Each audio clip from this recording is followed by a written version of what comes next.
afternoon, everybody. Thanks for coming. We'll get started with the Golf Genius Tournament Management update.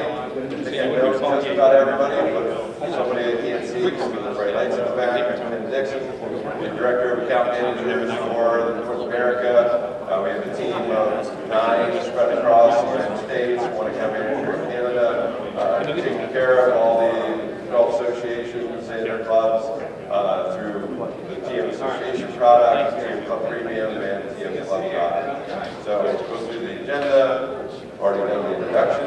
We'll go through a little short brief on adoption and satisfaction among our users, get into ongoing development, the reason probably most of you are really here to see what we have done, what we're going to be doing, and then I went about 5 minutes over yesterday. I'll try to go a little more quickly today, but please hold questions till the end unless it's something really, really important that can't wait till the end.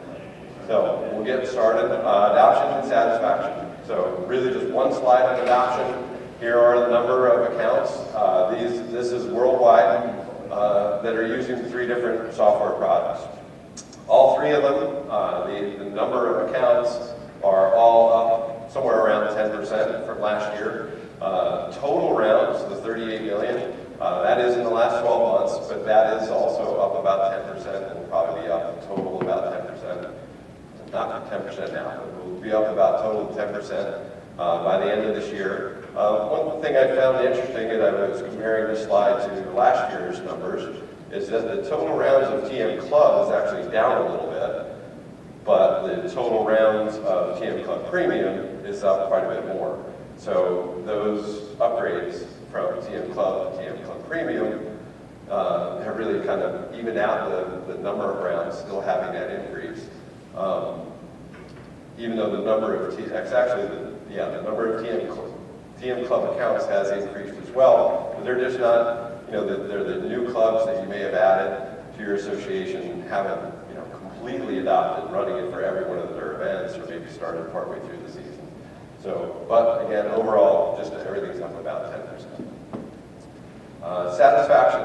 We use a Net Promoter Score. It's not something that we made up or anything like that. It's a kind of across a lot of industries use that type of satisfaction metric. It's a measurement of user satisfaction over time. So it's a drip campaign of emails.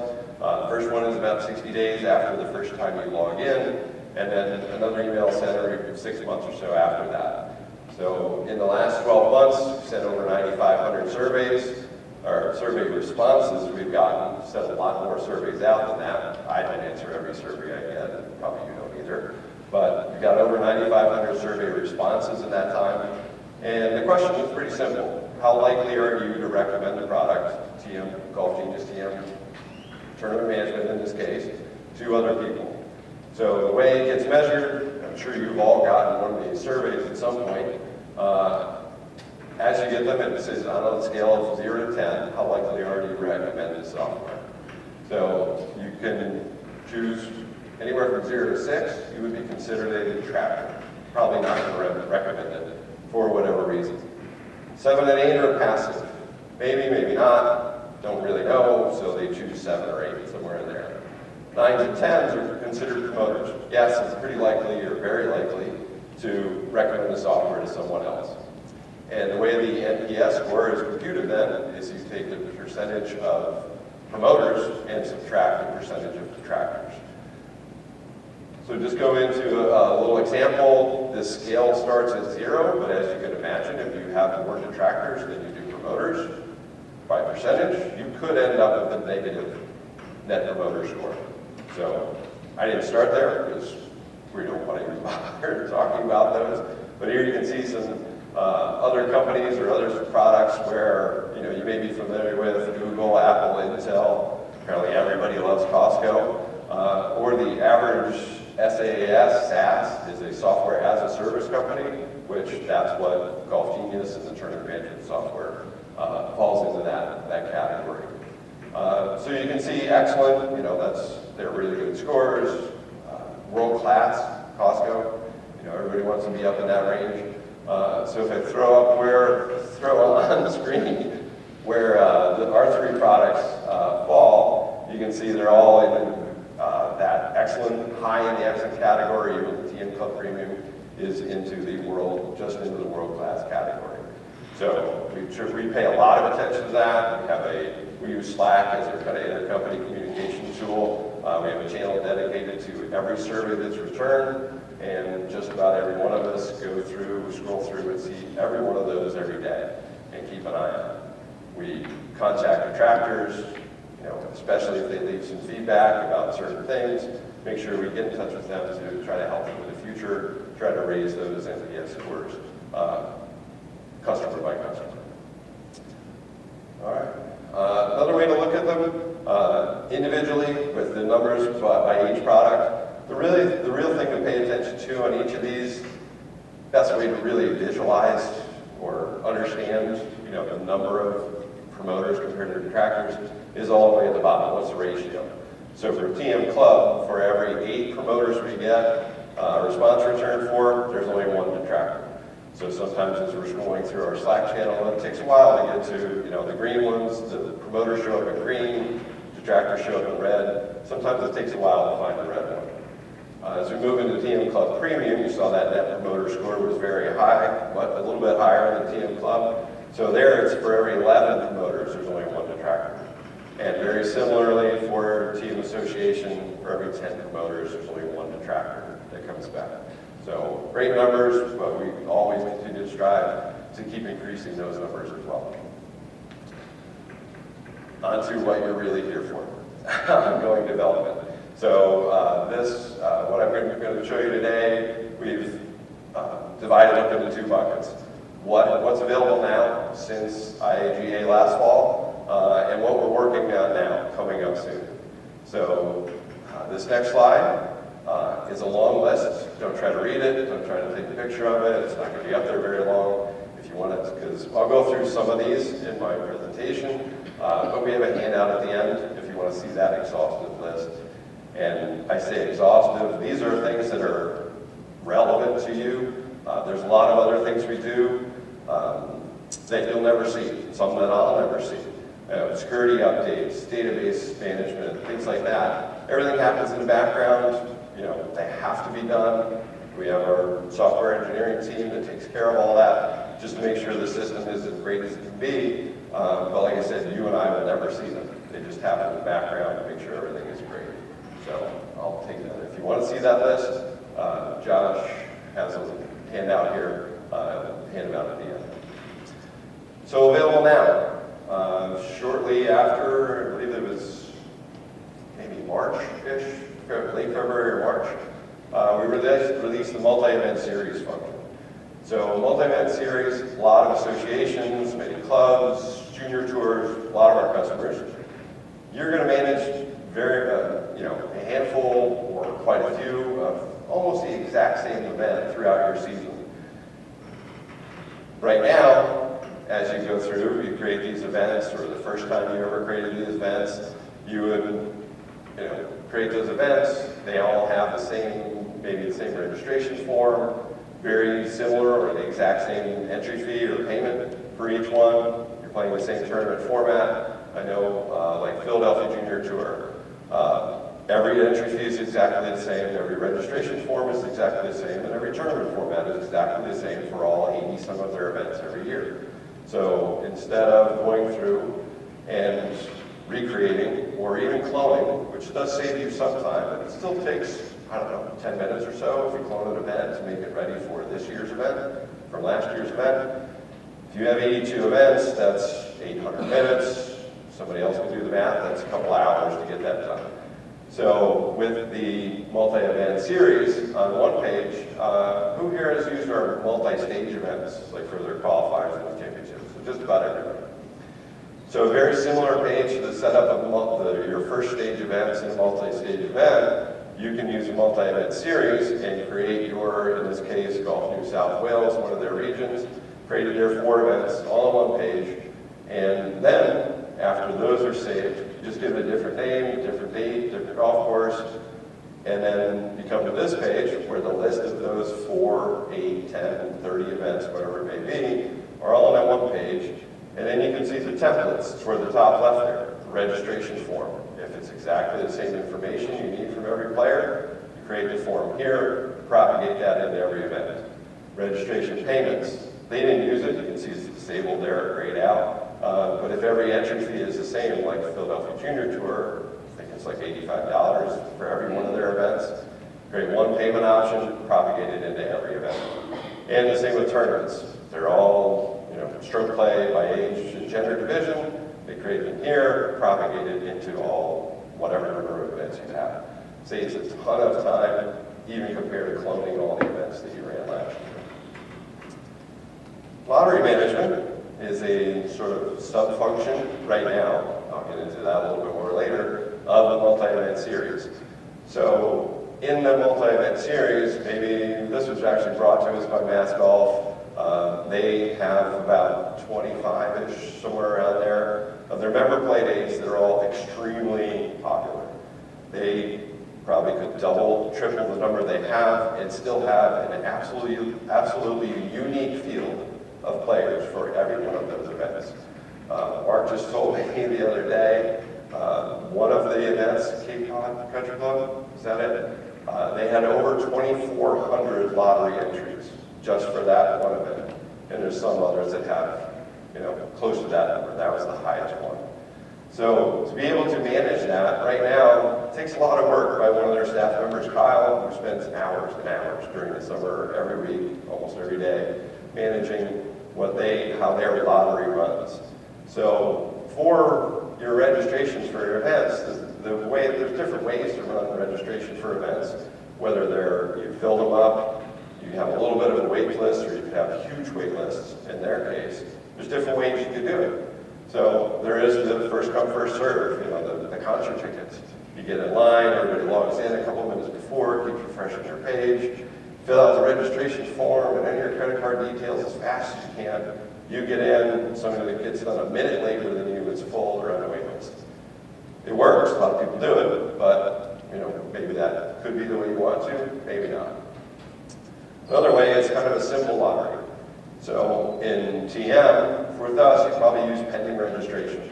So everybody registers, you put in their credit card information, nobody's confirmed yet.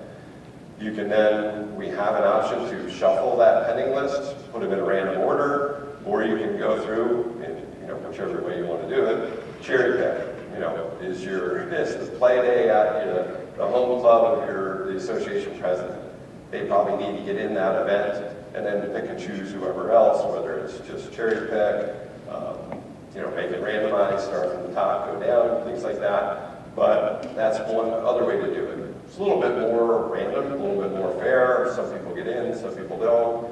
But there's still a chance, as much as random as it is, some people can still get luckier than the others and get into multiple, and others get into none or one. Another way to do it is what we call a lottery with memory. So using that similar functionality to just the simple lottery, but we're also going to take a look at, after we kind of shuffle those players, we're going to take a look at, has this player played in any of the previous events? So they're not eliminated from being able to be invited to win the lottery for this next event, but we're going to show you in what we call priority groups of who has already played in one event, or two events, or three events. You'll still be able to choose whoever you want. Maybe your club president or your association president has played, in a couple of them, which, okay, that's up to you, but they'll be down in that lower priority group, but you can still choose them. So, setting up that lottery, you select your collection of events, your multi-event series right now. You set the lottery parameters. When does lottery open and close? Number of permissible entrants, basically when you enter the lottery, how many players are you going to bring? Maybe if you win the lottery. Maybe you're going to require 4 all the time. Or maybe it's 1, 2, 3, or 4. Maybe just 2s and 4s. Make it easy to make pairings as a true register. The invitation emails. When somebody wins the lottery, they'll get an email. It's a click of a button to send everybody that won the lottery an email. Is there a time frame of when that invitation expires? Mass Golf uses a span of 48 hours. Because they have so many people that will play, you better get your entry in, you better register about as fast as you can. You want to send an automatic reminder, within that 48 hours, 24 hours after the first one goes out, you want to send another invitation reminder. Better get your entry in because it could expire after 48 hours and you're kind of out for that event. And we have the option, if you have one active invitation, maybe there's a couple lotteries going on at the same time. If you have one active invitation, are you allowed to get another one? Can you have two at the same time? So those are all lottery option setups. And like I mentioned, golfer priority. Excuse me. Throughout the season, the 25 events that Mass Golf runs, if we get to the 25th event all the way in October, I guess, somewhere around there would be the last ones, are we going to look all the way back to the one in April or end of March, somewhere around there? Or don't really care about that far back, but maybe in the last 3 months, things like that, or last 2 months. They're going to look all the way back to the beginning of the season, but if you don't have that many events, you're not looking, but somebody just played last week, okay, maybe not. Past and current registrations, of course, are they in the roster for any of these past events within that time frame? And then again, past and current invitations, do they have that invitation from next week's event already open, something like that. So set those. And then as that lottery opens, the golfers, lottery opens, golfers enter lottery. One thing that's great about it, there's no rush. You got just as good a chance if you register at 8:01 on March 1st as it does when the lottery closes for, whatever time it is, March 31st, somewhere around there. So get your entries in whenever you need to.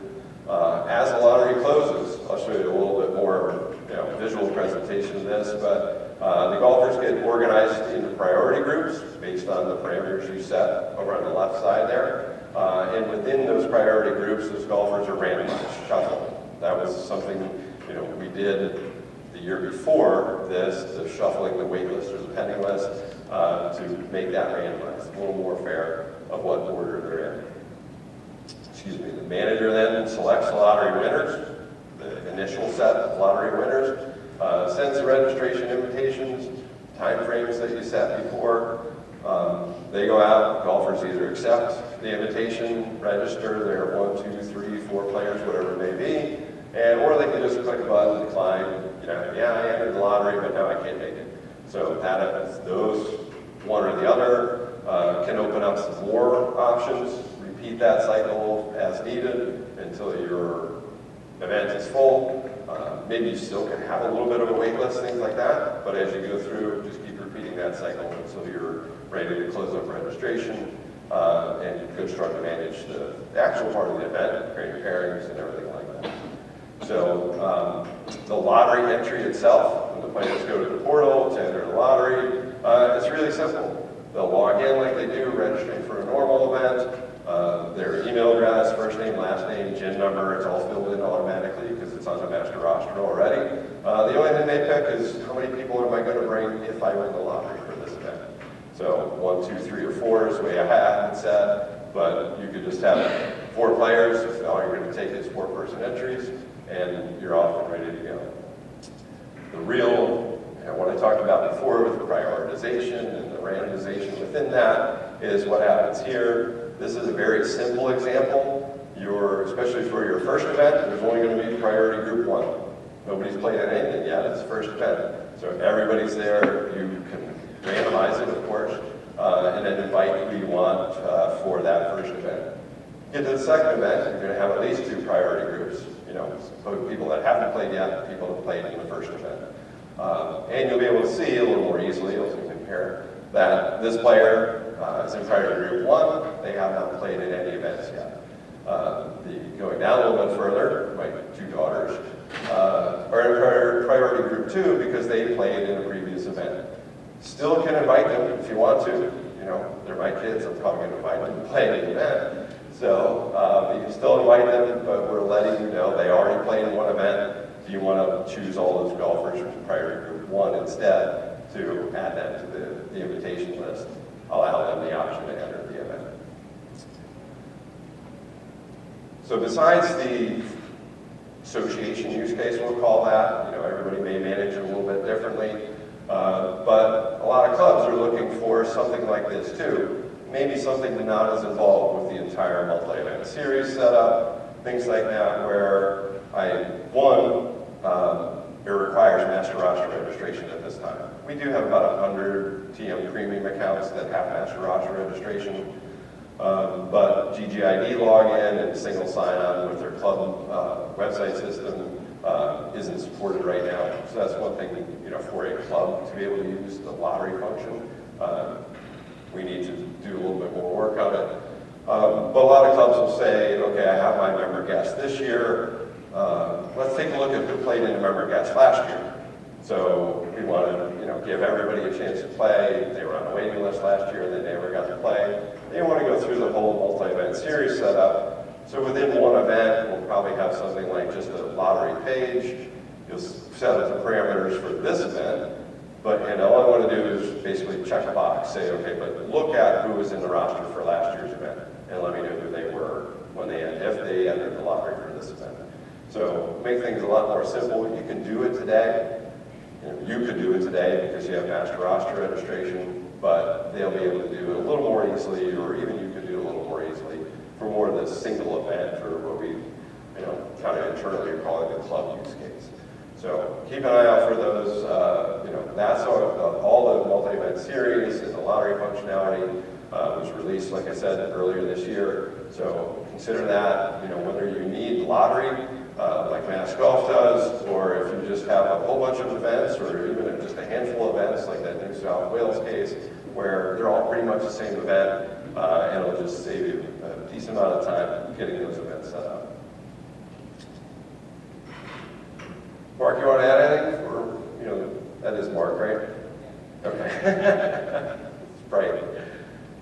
Yeah, no, as far as the lottery goes, I think I know a lot of time after winning it has been like probably 2 years in making sure you guys get us the flexibility that we're looking for in any event, any combination of lottery setup that we're looking for. It's certainly going to save us a lot of time and effort along the way. So we're looking forward to it. We're actually in the process now of testing the lottery with some of our members, a small subset of our veteran member day golfers. So looking forward to seeing it go live this spring.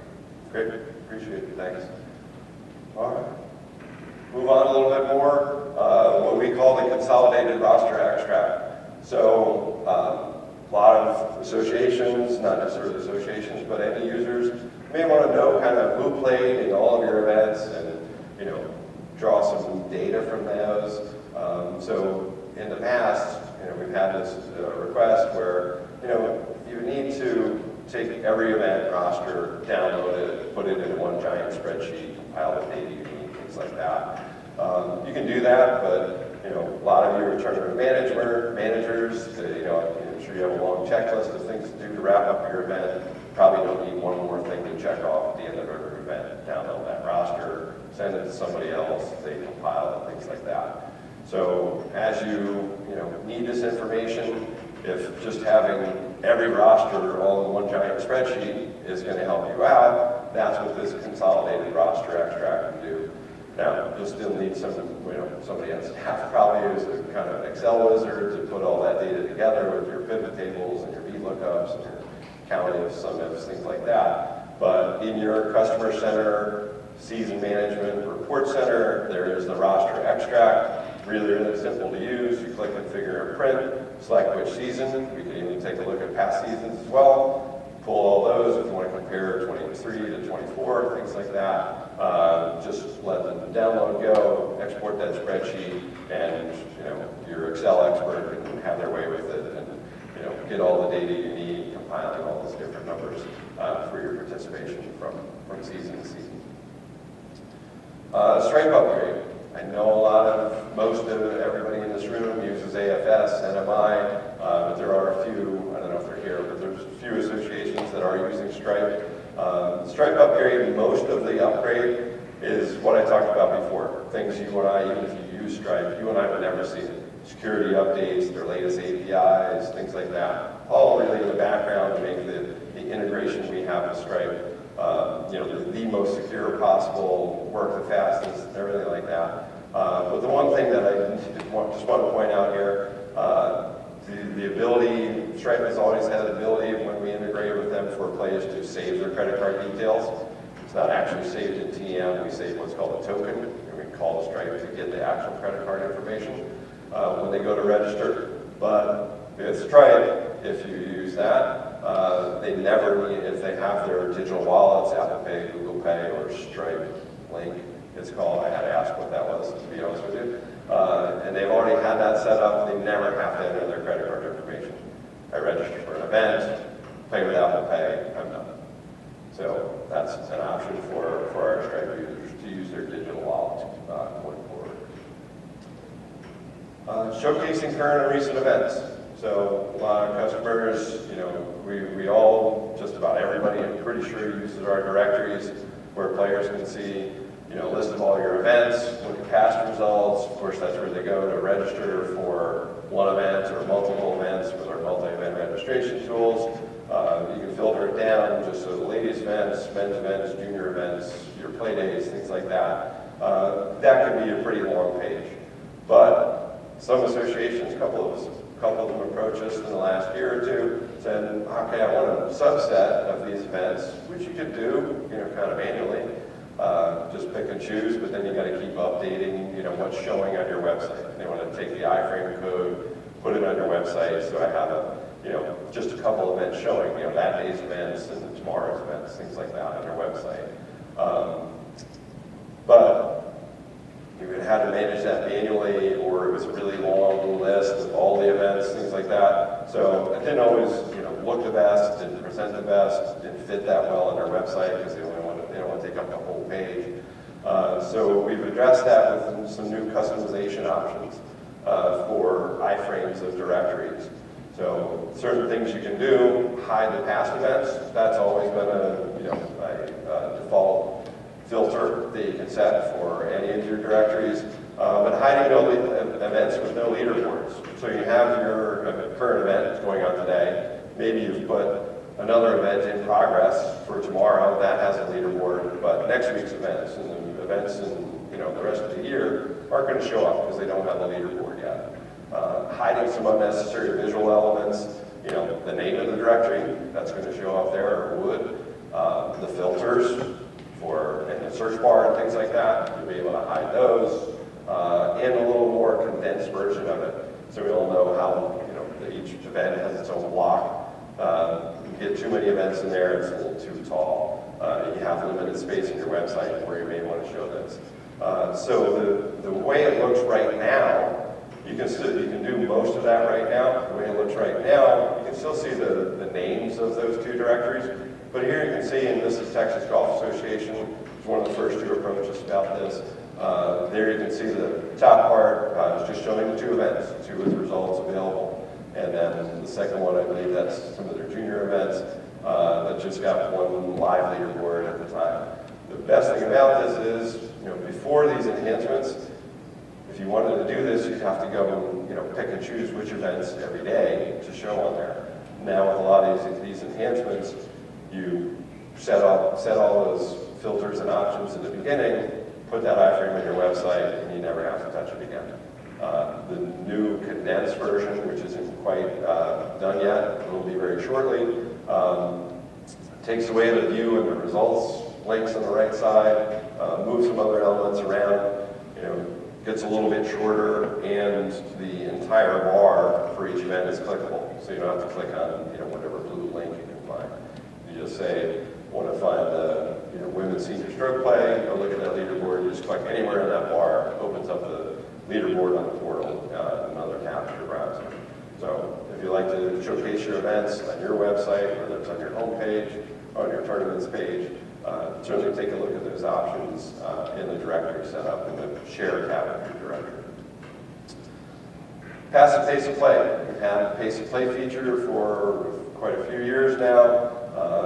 It's labor intensive. You need a volunteer or staff member at a certain checkpoint using the mobile app, logging when the group finished a hole, and then waiting for the next group to come through. Kind of a nice checkpoint summary for whatever pace of play checkpoints you had. But most of you probably do something like it. If you use pace of play, you do it at your championships because you have a decent number of volunteers for that. but maybe you want to keep track of pace of play during your play days or your junior events, where you don't have quite as many staff members, you don't have quite as many volunteers.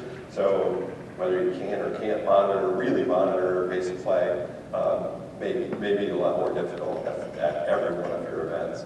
But if you use mobile scoring, the passive pace of play now just infers that the group has finished that hole when they've entered their actual, whatever number of scores, and click save. They've pretty much when they're done. Problem is before, not everybody uses, it's going to enter their scores without the scoring, maybe forget to enter a hole, so they'll be technically behind time, but as you go through, they'll enter those scores eventually, it'll all catch up, or the best thing about it is we're giving you as much information as we can infer from the players entering scores, so even if it's not really, really accurate, it's pretty accurate, it gives you a great idea of the pace of play, even though it's not exactly perfect. So the way it works, as when you enable passive pace of play, you have 18 checkpoints. So right now, if you're using pace of play, you may have 3, 4, 5 checkpoints throughout your round it off, using the actual pace of play stations. Here you can see the U.S. Senior Women's AM. They did the US GA used passive pace of play for this. Checkpoint for every hole. Looked like pace of play was really good. If you use it, the red numbers or players, that group is a little bit behind their expected time. But you can get to this passive pace of play. It gives you a great overall view of how the pace is moving out of the golf course without using the actual pace of play stations. Scorecard check and verification logs. So earlier this year, I believe it was sometime in June, USGA provided further clarification on how much time a player gets when they leave the scoring area and they're able to come back and possibly change their score. You probably all know more about all that than I do. But we had inquiries, okay, is there somewhere where it says what time I check a box for this group to, their scorecard is checked, and whether you're using mobile scoring or not, turn off mobile scoring. And we haven't. It was hidden. Many of you have probably never been to this page. There's a round player roster log. Very useful for clubs that have leagues, when did the player sign up, things like that. But one of the other things that was logged was when you checked that box and closed up that scoring group for, that the scorecard was checked. So all we did really, since the information was there, we just really exposed that log, that timestamp, on the enter scores page right underneath that box. So this one, that box was already checked, clicked on, that grabs that timestamp, shows it there. It also adds a timestamp for if you're using scoring stations, scoring verification stations, or double score verification. Adds those timestamps either for the group or for individual players, depending on which one of those methods you're using. So hopefully you find that helpful. Hopefully you don't actually need it. Players can just enter the right scores and never bother to come back. So, but it's there if you need it. WHS handicapping updates. So I'm pretty much sure everybody's aware of this. Some score posting rules were changed, some methods were changed. There was also some playing handicap calculation changes. So we were made aware of that, make all those changes. Most of them got done by January 1st. A couple others had to, move on into a little bit later into the year, but not too much later. But gym score posting updates, fewer than 9 holes played. As I think you probably know, you can't post those scores. 10 through 17 holes played is a little different than it was in the past. So for incomplete rounds. So that's supported now. Since the 9-hole score just has this differential scaled up to an 18-hole differential, there's no need anymore to combine 2 9-hole scores that were played on the same day, like the club's member guys, November. And then requiring the GIN number and the last name and TM to match exactly what's a GIN, so we don't get scores posted to the wrong person when somebody enters the incorrect GIN number. Happens more often than you would think. So 10 through 17 holes, just an example, this was a score posted from TM, even though you can't really see it in the GIN app. But there you can see that was a score posted for 14 holes through TM for a player. The playing handicap calculations, most important or biggest change was for 4-ball net match play, off lowest, just about every club runs your member guest, in a 9-hole round robin match play, 2-person teams, off low. It's also some changes for the foursomes, alternate shot calculation as well. That's not as prevalent, and it wasn't as big of a difference, or as noticeable of a difference in the calculations from the previous years. Plus some additional consideration of players who are playing different pars, or you're limiting the difference between the two partners' handicaps. Not a recommendation anymore, but a lot of clubs still do those. So just to go over real quick, this is the way the playing handicap for 4-ball match play was computed previously, before January 1st, 2024. Compute the unrounded handicap, apply the allowance, apply the par difference, if that's applicable, round to the nearest whole number, then compute the off lowest. The changes this year, there's really only one change. That compute off lowest was moved from the last step to the second step. And then all the allowances, par differences, and rounding happen after that. So that, even though it's only one stroke, I don't think I even saw any instances where it was a 2-stroke difference from the way it may have been in the past. It can be significant. 1 stroke could mean a whole lot in a 9-hole match. When you win that hole compared to losing that hole, or tying that hole can make a big difference. So took care of those changes. Still led to a lot of questions from our users, but those are dwindling now toward the end of the season. So hopefully everybody remembers those changes when they go to manage their event next year. Ryder Cup team scoring banner. So we've always been able to score Ryder Cups, at least since I've been around, 9 years now. 2 teams earning points, either for hole-by-hole points, just the match points, 1 point, add them up, and one team beats the other.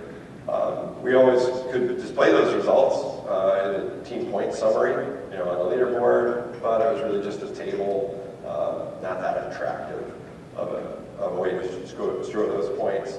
So adding, developing a little nicer scoring banner. You can see the 2 teams, West Penn Golf Association, Tri-State PGA, play a match every year, the Palmer Cup. I'm sure everybody knows who that refers to. But some other nice features. You can have the event logo in between the 2 teams. A couple of things not shown here. I think you all know we can do team logos as well. So not just on the team scoring banner, but they would show in the matches as well. Another thing that's not shown here that you could add in is some custom text. So next year, if, say, West Penn needs 8.5 points to tie and retain the cup, you could add a little message that shows up at the top of that scoring banner that says just that. WPGA needs 8.5 points to retain the cup for next year. So take a look at those if you have a 2-team Ryder Cup. I know in the Northeast it's fairly prevalent. I hear quite a bit where there's 3 teams competing against each other. So here's a great example just from a couple weeks ago. The Tri-State matches, Mass Golf, Rhode Island, Connecticut State, play their matches, and you can have a similar team scoring banner to that. Not as much room to put all the logos and all that extra information, but you can still see a little bit nicer than just sort of a table shown at the top of the leaderboard page. So hopefully you'll take advantage of those. Much better looking. It shows up on every leaderboard page on the manager side of the portal, TV leaderboards, mobile app. It's all will show up there. It's just a checkbox in your event profile settings. Setting markers for individual competitions. So markers notes on scorecards. If you're playing 4-ball, yeah, we know who the other 2 players are, so we can put their names in the markers notes for a 4-ball scorecard. For individual competitions, we don't know if you're playing 2-somes, 3-somes, 4-somes, kind of a combination of both. Sometimes you don't have a full even numbered field. So we didn't really ever allow you to put that name there or define who was the marker for player 1, who's marking for player 2, things like that. But we added that functionality not too long ago. It is available in your accounts now. And just in your event profile, you can choose, okay, who's the marker for player 1, who's the marker for player 2, for 4-somes and 3-somes, 2-somes, kind of like 4-ball stroke play, it's inferred who's marking for each other, of course. So after you define this, when you get to your scorecards, you can edit your scorecards, and there are data fields or dynamic fields can add to show that player's actual name rather than just a generic marker signature you can add there. So nice little feature there. That way you can take it all. It's a lot easier to tell who's marking for who as your starters are handing out the scorecard as well. Station data field. Excuse me, staying in the reports and scorecards area, station data fields, so your pace of play stations, scoring stations, score verification stations. Each of those has a GGID. You need to get it to your volunteers or your staff members, whoever's using those stations, but you probably have to write it down manually, or I actually saw somebody, they were taking a picture of their laptop screen and sending it to somebody. So now you can create a report and just add those different fields in. The fields are for what type of station it is, the name of the station, the GGID, of course, what holes that station applies to, and the name of the course that that station applies to as well. So this is a report, very simple, just showing all 3 different types. But if you only are using pace of play stations, you can just, or if you're using a combination, you can have 2 reports, one filtered to pace of play stations, the other one filtered to scoring stations. Or if you only have one type of station set up, you just use one report that just brings the information from those stations. So again, this is available now. Some of you won't be using it till next year, but those are great if you're using any of our station features. Report templates. So a lot of you have a lot of reports, some of them fairly complicated, some cover multiple rounds. Ragusa reports are very complicated. So as you go through, some of you have a lot of managers in your account as well. Some use those reports, maybe some don't, or you have a great scorecard for just your championships. You don't need anybody who's managing your play days to access those, but right now it can still happen.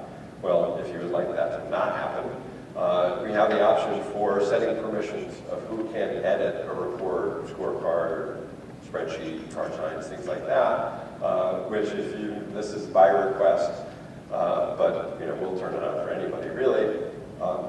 Where you can set in your customer center, in that report center where the consolidated roster abstract was, you can set permissions. So the admin customer managers on your account, you can go in and give the other customer managers permission, or don't give them permission, I guess is a better way to put it, to be able to edit a report or scorecard that is marked as a template. So here you can see I am the admin customer manager, but that other generic customer manager does not have permission to edit a report. So when you edit your report, you come to the structure page. There you can toggle that, is this report a template? So when that's toggled to yes, and you click save, that generic customer manager that I showed would be able to print it, configure it. Now, if you're familiar with configuring reports, that can still kind of break a report if you don't configure it correctly. But a non-customer manager without permission, even if they configure it incorrectly, that bad configuration will be wiped out and resave the original configuration. So you can't really break reports. Well, if you have permission, you can break it. But those other customer managers can't really break those reports with a misconfiguration. So if you have a lot of reports and you have a lot of managers who get into some reports or scorecards that you want them to, certainly let us know. We'll toggle that on for you in the background of your account. Staying in the scorecards and reports, team played multiple matches. So and maybe in that Ryder Cup that we showed, the Palmer Cup, I don't know if they do or not. It doesn't look like it, but maybe they played 4-ball and singles at the same time. 2, 3, 4 matches all in one pairing group for those 18 holes. In the past, you would need to print 2 scorecards, one for the 4-ball to get those strokes, one for the singles matches to get those strokes, because of course they're different, playing off low. But now we have an option to print the team match play scorecard, where the top part shows the 4-ball match and the bottom part shows the strokes for either 2 or 4 singles matches. Because sometimes it's just 1 versus 3, 2 versus 4, but we also have the option for 1 versus 3 and 4, and 2 versus 3 and 4. So it shows the handicaps, shows the dots, who gets strokes. Down at the bottom, if it's points or just who won those matches, some boxes there. Not editable, you can't do anything to it. You you can configure it and print it. There's just not enough space in that scorecard card with everything else that's on there to really do much else. So hopefully if you have matches like that, or if you've ever heard that from any of your clubs that run, the concurrent match play tournaments in the same pairing group, you can certainly make sure they're aware that that's available. Coming soon. Some of these are a little more interesting. Maybe you already knew about some of those. If there's anything else, we'll show you those along the way on that list that Josh will hand out as we get toward the end. But coming soon, what are we working on either now or what are we going to be working on in the near future? So moving in, HubSpot integration. So there are a lot of AGAs and other associations, maybe in this room, definitely here, present this week, that have begun using HubSpot as their CRM. So you need to get that information, who played in your events, and get that information to HubSpot so you can use all of HubSpot's features to communicate to your players and whatever, all the different things you can do in HubSpot. But you need those players and events linked from Golf Genius TM to HubSpot, the contacts or custom objects, as I call them in HubSpot. You can do it right now, export the event roster, make sure there's some unique field that matches, like HubSpot contact ID, upload into that to HubSpot. But again, that's probably one more thing on the checklist for your tournament management, for that event to do at some point. So right now we're developing an integration for that, and it's actually on our staging servers, still some things to be worked on, which I'll point one or two of them out along the way here. But there will be in your customer center, customer settings, many of you may not have ever visited the integrations page, but on the integrations page, there will be a HubSpot tab. Click the button to connect your HubSpot account. And another tab on the same browser, log into your HubSpot account, come back. You can see you can disconnect it at any time, and now you can see you're connected to HubSpot. The second part here, the HubSpot contact ID, that'd be, if you have that field in the player's profile in the master roster, that will ensure the connection is made to the player that's already in the HubSpot, not required. You're going to see the video that I have next. It looks like it's required, but it's not required. Even if you don't have the HubSpot contact ID within your event roster, your master roster, we're going to use other information. We all know GIN numbers are unique.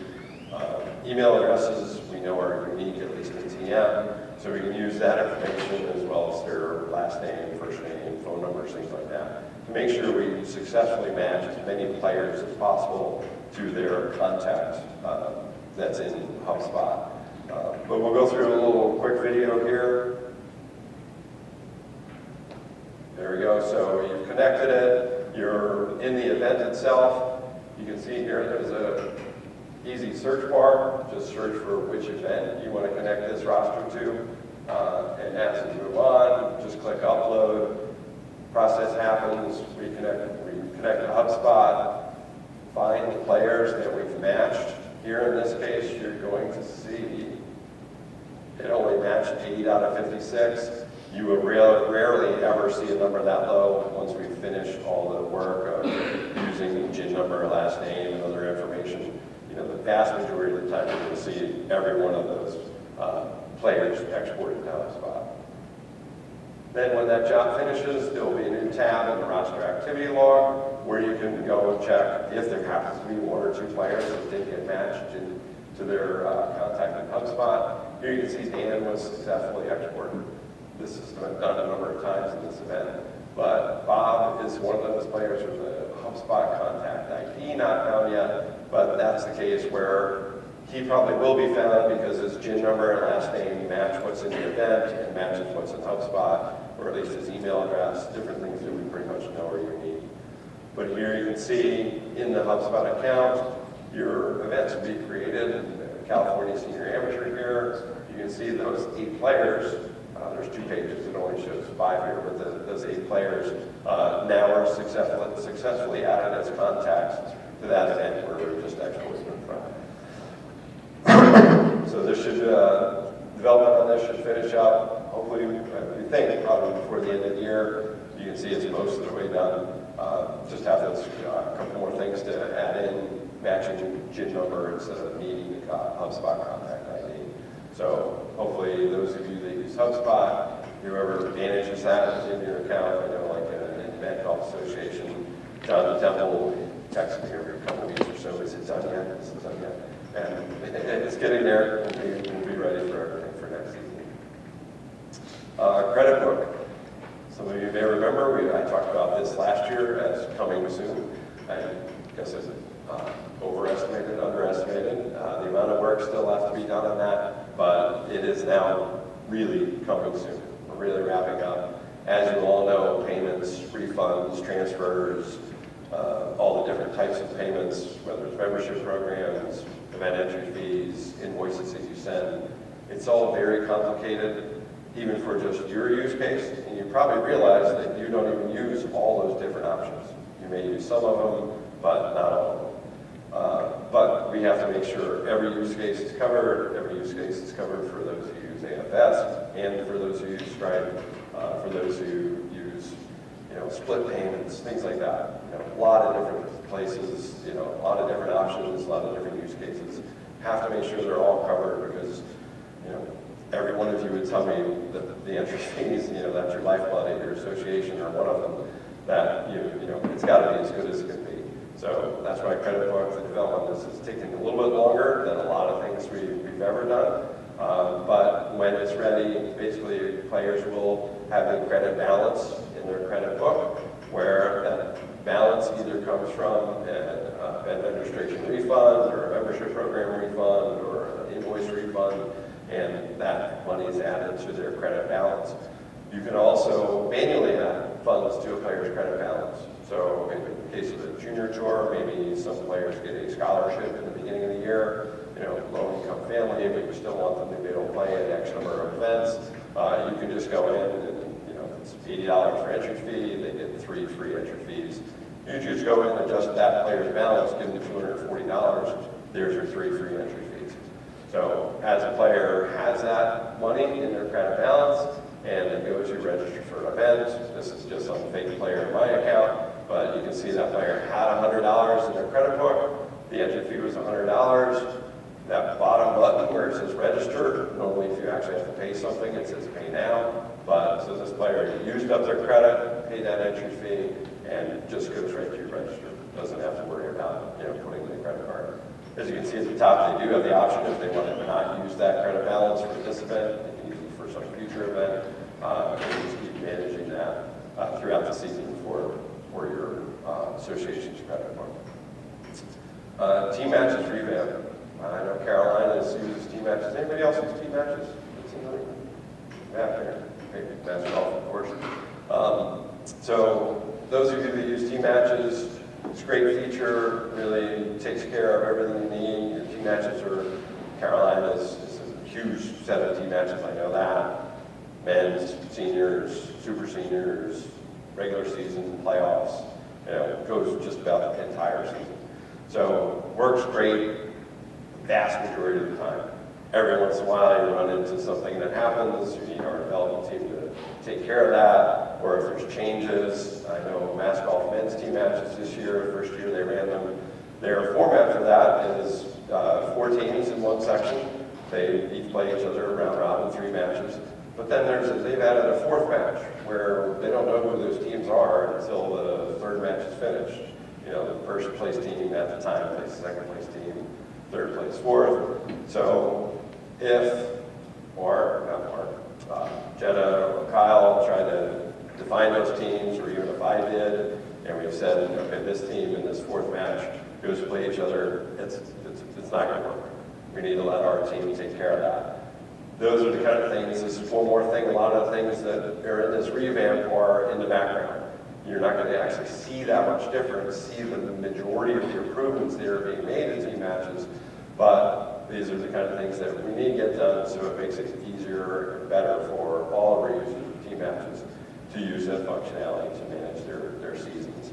One thing you will notice when you set up a new set of team matches or go visit ones that have already been managed, the setup of those team matches and setup of the teams and schedule has been reconfigured a little bit to more of a wizard structure. So a lot easier to know where you are, know what you're doing, easier to get back to, easier to make those changes if it happens, for whatever reason, after the team match is already get started.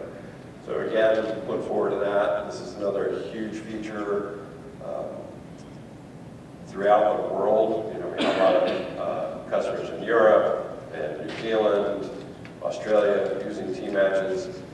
It's never a really great time because everybody's always seems to be either setting them up or managing them. So this is another one, kind of like credit card. We're taking a decent amount of time to get this as perfect as it can be.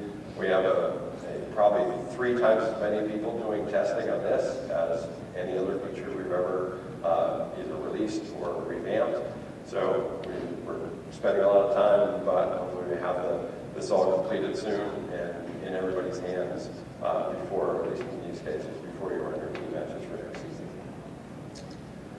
Non-golf event registration. So everybody, I'm sure in this room, probably runs something, some seminars or awards dinners or things like that, where it's not a golf event. The people that are registering are not golfers, they're not players, or anything like that, which is the terminology you see within the manager side and within the registration forms. So we're actually developing, and we'll see a new type of event or league that you create, and kind of like we did with the drive, chip, and putt. This is a non-golf event. So the majority of the changes really are just what I mentioned. The terminology of a player or a golfer is going to be replaced by the word participant. So in the future, maybe you can define whatever that wants to be, but for right now, it's going to be participant. And then one thing you will notice, your players, it's the only thing that they're really going to see the difference of. The one thing you'll notice in the manager site is because this is a non-golf event, there's no option to create pairings, there's no option to create tournaments, you don't need leaderboards, things like that. So we kind of remove that excess clutter that you use so well in all the rest of your events because this is just, it's a seminar. I just need a roster of people, collect a little bit of information from them, have the portal, still be able to print some reports, things like that, but all that extraneous things you won't even need or you won't even see if you can create a non-golf event. So there's another one that's coming soon. Rules official request via the mobile app. So I'm pretty sure all of you, the tournament managers, if your players need to request a rules official, a lot of you are probably printing your phone number on a hard card or a scorecard somewhere. Somebody needs a rules official, they pick up their phone, they call you. Works okay, I guess, but now all those players have your phone number, which probably isn't the greatest thing you always have. You prefer not to always have to do that. So we've heard this last couple IGAs, the national as well as some of the regionals. Why can't the players just click some buttons within the mobile app while they're doing the scoring to request a rules official? So that's what we're doing. So within your event, you'll be able to manage your rules officials. Who are those rules officials? What are their phone numbers? You define those. What rounds? This is that Ryder Cup that I showed, or Ryder Cup type format, where these are the rounds, the 4-ball round portions, most of your stroke play events, round 1, round 2, round 3, of course. So which rules officials are officiating which rounds within that event? And then, here's a short screen recording. You can see this group, Jim, Andy, Joanne, and Mark are on hole number 2.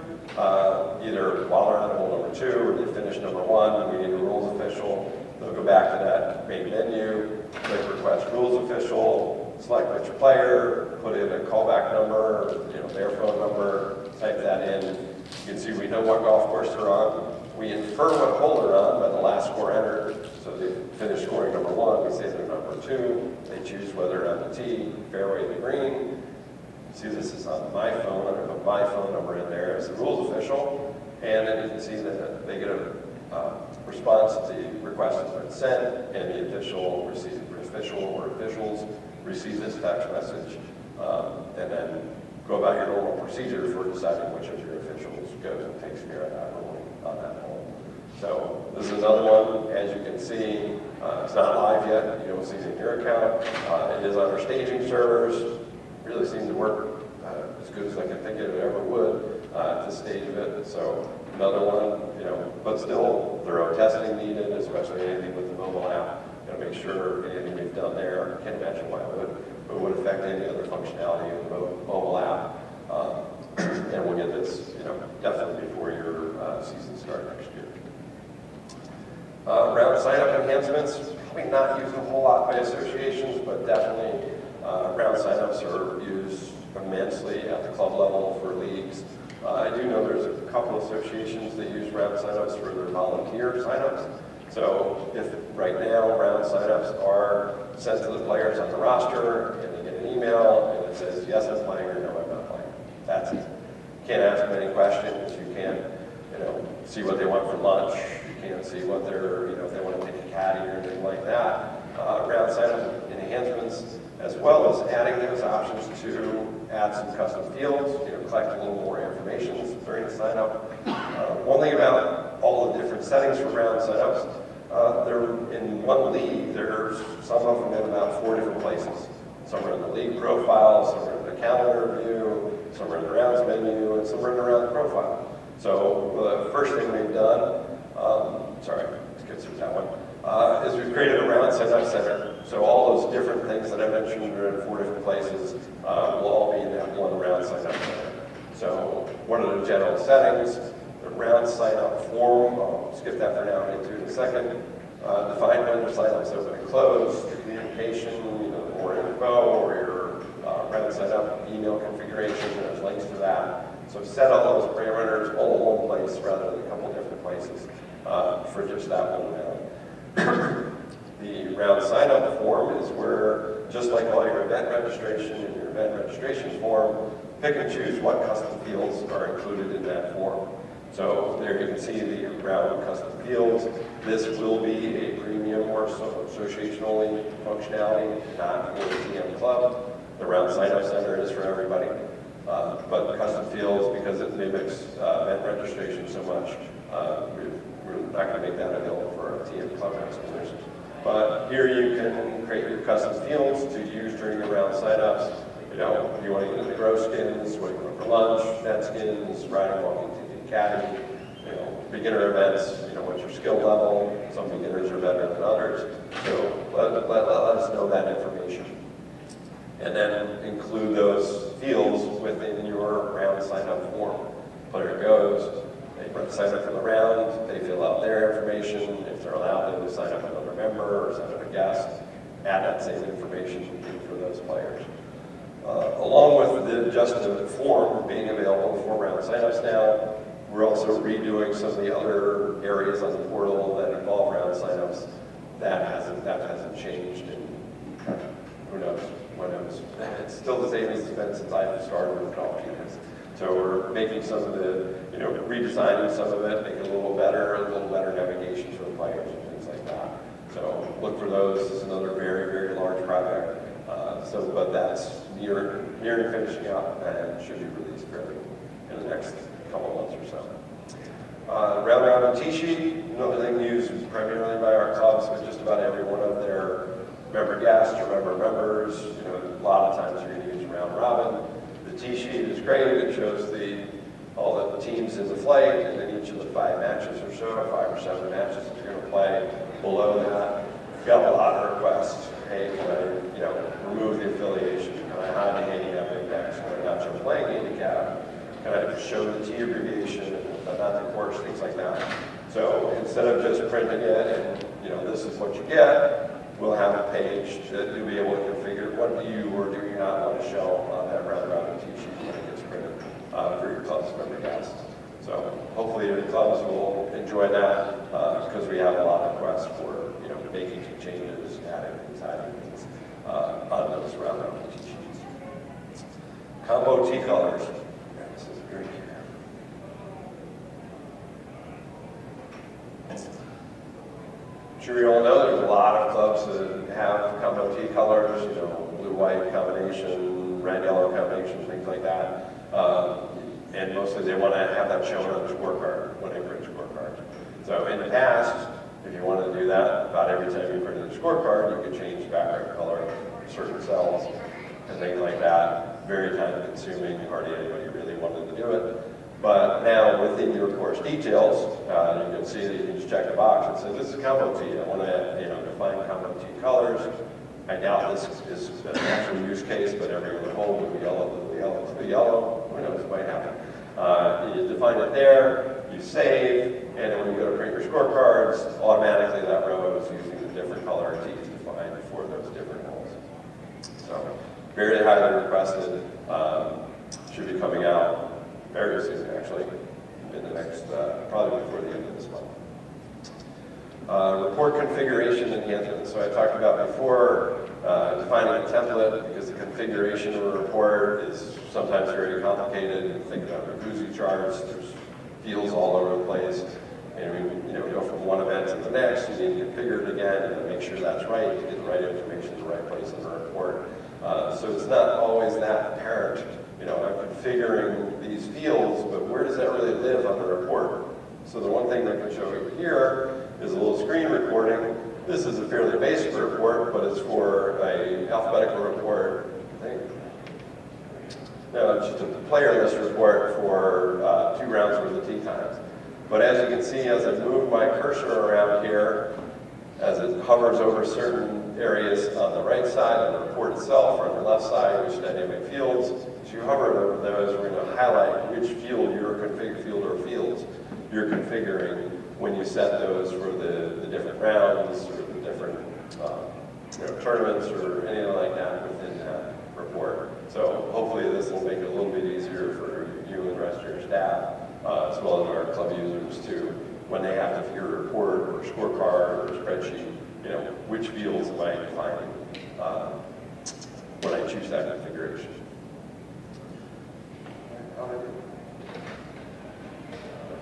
Still 5 minutes over. Sorry about that. I tried to go a little faster than yesterday. Yes, I did. Any questions? I don't want to keep anybody too long if you get into the next session. Laura? Sure.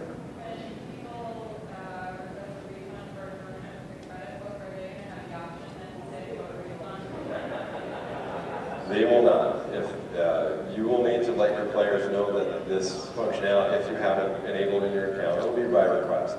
Well, maybe not. Wherever they decide to but if you would need to let your players know if you would like to have these, your refund go to a credit book initially, you'll have to let them know to contact you.